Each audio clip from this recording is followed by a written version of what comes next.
네, 서울에서 전세를 좀 얻으려고 돌아다녀 봤자 참 찾기가 힘들죠. 그래서 월세를 살자고 하니까는 월세는 계속 뛰고요. 시민들의 주거 생활이 계속 불안정으로 좀 치닫고 있는 것 같습니다. 더욱이 서울의 전세 보증금과 월세 보증금은요, 1년 새 평균 25% 정도 뛰었다고 합니다. 월세를 이자율로 환산해서 보면요, 대개 연 7.5% 수준이라고 하는데 상당히 높은 금리입니다. 월세가 100만 원 이상인 곳도 최근에 급격히 늘어나서요, 이 고액 월세 가구도 서울 전체의 25%에 이른다고 합니다. 월세의 안정화 정책은 결국 서민 생활의 안정과 직결된다고 할 수가 있죠.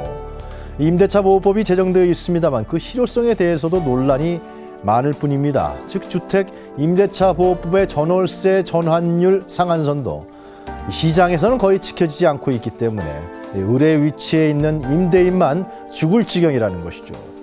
임대료 상한제와 그리고 세입자와 집주인이 함께 임대료를 결정하는 임대차 안정화 등이 대안으로 제시되고 있습니다만 국회에서의 관련법 제정은 아직 가시화되고 있지 않습니다.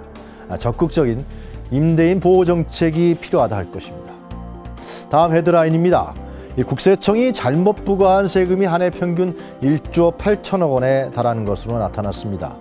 국세청에서 부과한 세금에 문제가 있다고 판단되면요, 법적으로 밟을 수 있는 절차는 매우 근데 까다롭습니다. 국세청에 직접 이의 신청과 심사 청구를 하거나요, 또 조세심판원 심판 청구, 또 감사원 심사 청구를 할 수가 있습니다. 그런데 여기서 받아들이지 않으면요, 법원에 소송을 낼 수밖에 없습니다.